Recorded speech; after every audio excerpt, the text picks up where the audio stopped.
We're now in the second week of the Winnipeg Fringe Festival, and since July 16th, venues across the city have been buzzing with world-class theatre from both local and international performers.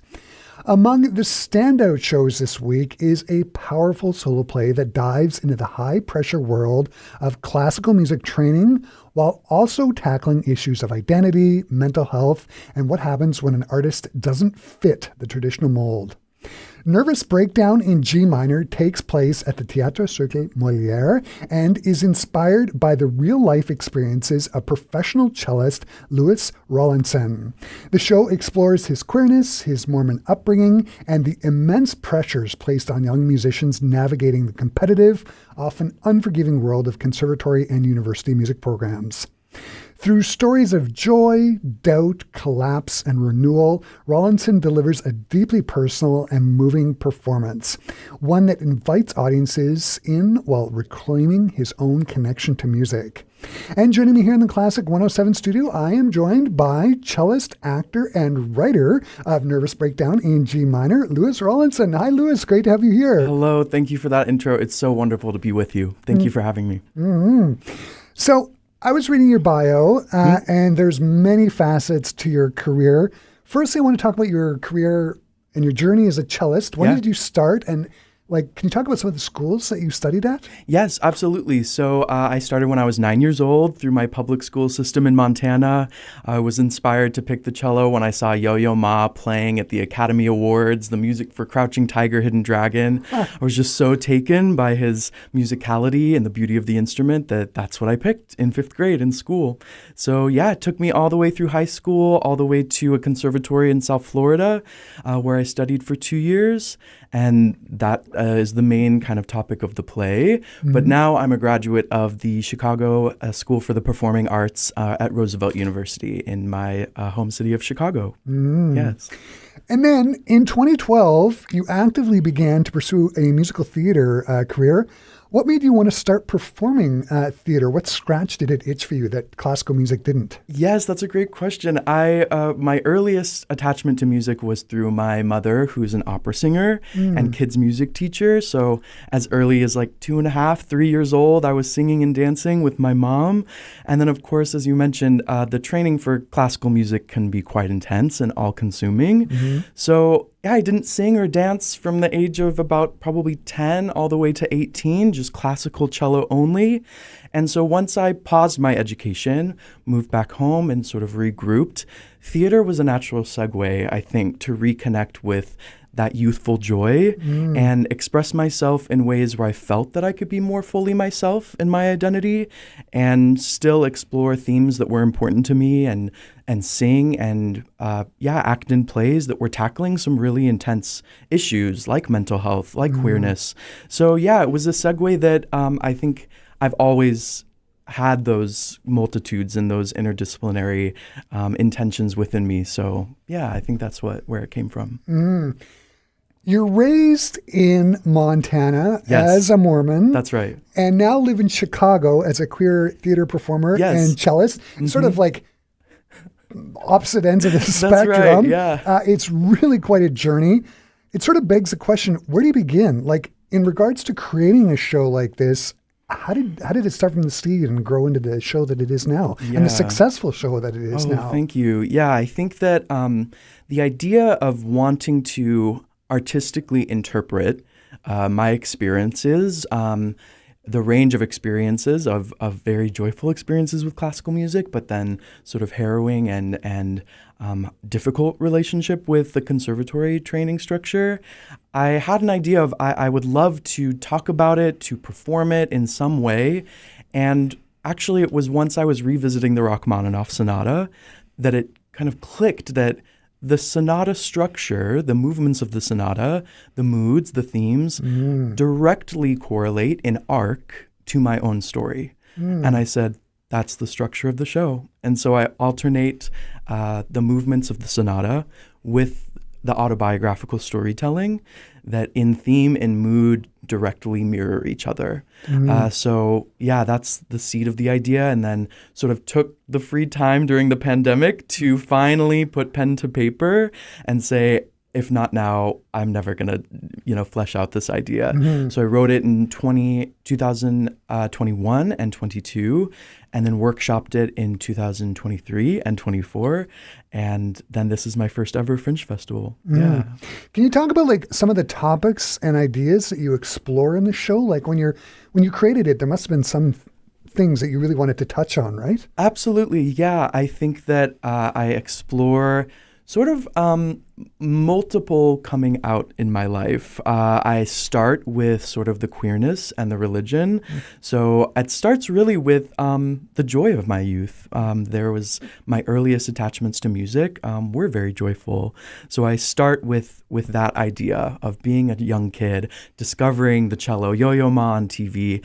That's really the seed of my love of music. And then I get into the confrontation with religion, the confrontation with conservatories, that I feel like that joy, that specific identity, I couldn't be myself in those boxes, those sort of small boxes that you're asked to conform to. And so I lose my way. And so then we get into difficulties with mental health because of those experiences. So yeah, it weaves through a little bit of religion, perfectionism, mental health, it touches on addiction. And so yeah, I think that I wanted to explore all of those things in hope that there are segments that people will identify with or, away from music.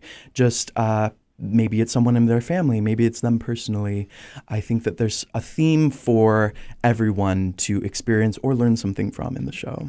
Yeah. We were talking about this off air, and like you, I went through a competitive university program and conservatory situation. One of the things that very often happens is the teacher, depending upon your teacher, and this isn't always the case, but very often with teachers, they're more interested in making sure that you're playing for this group class or for this master class, despite that your personal life is off the rails. Yes. Right? Yes. And so that must have been, like, how did you deal with that in your own experience? Yeah, I think that rings very true, that sort of the pressures are constant, right? The pressure to be practicing a certain amount of hours a day, regardless of the quality of practice, regardless of your mentality and mental state in and out of the practice room. It's, did you meet your 4 hours of practice today? Or did you do your excerpt class? And are you preparing to go to the audition? Regardless if personally you're ready for those encounters or not. I think for me personally, it came to a place where I just had to take a break. I simply had to, for my own health, for beginning to recognize that I was starting to resent the thing that I loved the most, right? Seeing my cello in the corner of my room and saying, wait a minute, this has been the greatest joy of my life, to travel and to play music, and now I feel trapped.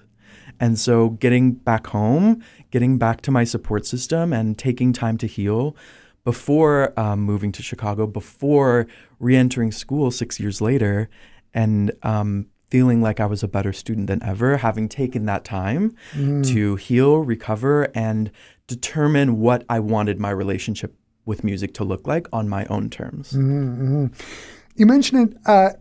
Rachmaninoff's Cello Sonata plays a big role in the show. I think of Rachmaninoff, the sonata, a lot of the movements are long. Like they're lengthy. That's right. Are you playing whole movements in between the show, or are you breaking up into excerpts? Great. Yeah. So the whole runtime of my show, when I've done a theatrical workshop, is an hour, 30 minutes, which includes the full performance of the Rachmaninoff Sonata. So it's about a half hour of music and an hour of storytelling broken up. For the Fringe setting, I wanted to reduce it since most shows are around the hour mark at the festival. Mine is 75 minutes. So it's a more about a 20-minute version of the Rachmaninoff. So you're getting, I very carefully reduced it, so you're getting most of the themes, if not all of the themes. So yeah, you're getting quite a healthy dose of Rachmaninoff during the show. I also play a bit of the Fauré Elegy, as that was one of the first pieces where I felt I felt myself change from playing notes to storytelling through the cello. So those are the two main musical features. Do you want to just quickly give your pianist a shout out? Yes, actually. So my main pianist, I'm actually performing to piano tracks here at the festival, which was by nature of just traveling from Chicago. And also you have 15 minutes to set up your Fringe show. Yeah. A grand piano waiting on the wings and storage was not really in the works. So my pianist back in Chicago is Mo Shu, who's a doctorate of piano. And she is simply incredible. And that musical relationship, she helped build the idea of how the music weaves through the show, because there's other pop and rock inclusions of music throughout the show as well. So she worked on that with me. And then, I was able to get beautifully recorded tracks from a piano accompanist who records all sorts of sonata and classical works that I'm playing to. But the Theatre Center in St. Boniface, they've been absolutely incredible in mixing the show and making sure that my cello is nice and resonant with these prominent piano tracks. So it's filling the space quite nicely. Yeah. One of the things when I was prepping for the interview, one of the things I was also thinking is like Rachmaninoff, he suffered depression as well. That's right. Especially after the terrible premiere of his first symphony. Yes. Can you draw parallels with him as yourself as a performer? Actually, yeah, great point. And that's something that I do in the show as well, which is kind of a surprise to me. In a conservatory, I don't think you take these composers off the shelf of like behind the glass of a museum, so to speak.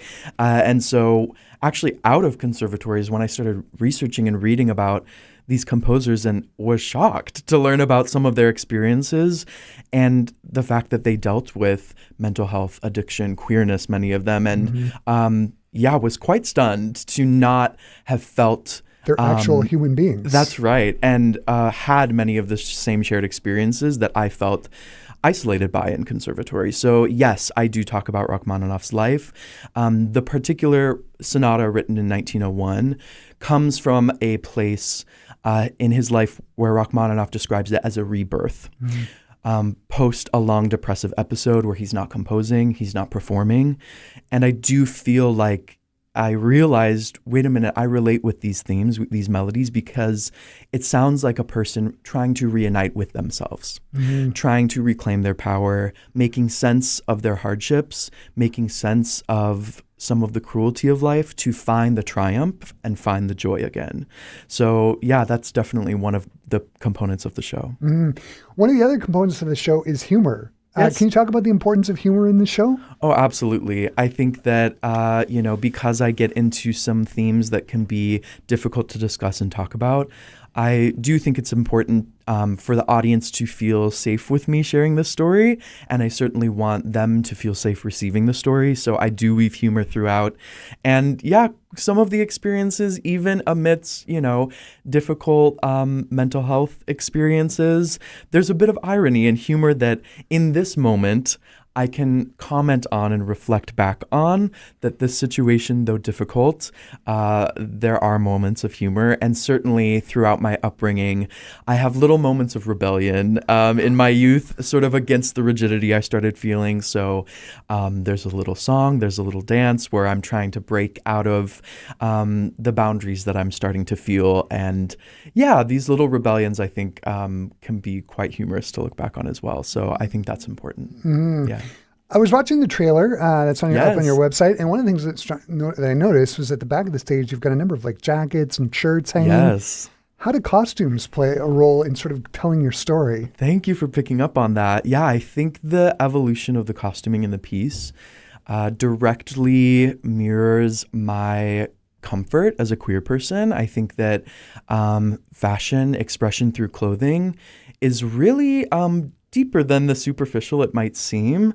I certainly grew up in an environment where I had a lot of fear of appearing feminine at all, or expressing myself through clothing in a way that felt true and honest and authentic. So I start in a very neutral set of clothing. I engage actually with like the conservatory attire or the formal concert attire. And that is a component of not feeling comfortable in that. And then throughout the piece, it becomes more colorful and more authentic. And so, yeah, I do a little closet shopping at one point and try to find a shirt that really the outside is reflecting the inside. And I think that finally culminates at the end.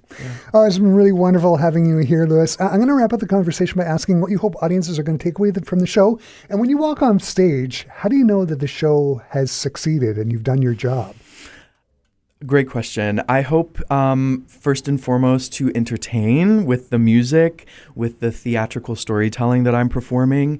But I also have a secondary goal, which I think is just as important, which is to affirm anyone who's had shared experiences, either themselves or in their family. And if they haven't, perhaps teach, perhaps create more compassionate conversations around the classical arts and perfectionism, exclusion, elitism. I think that I want to be a part of engaging with the audience members, but also taking this to schools themselves, community centers to perform this, to hopefully be a part of changing the narrative and the consideration socially around education and the classical arts. And so, yeah, I hope that audiences experience the multitude of those things, being entertained, being informed.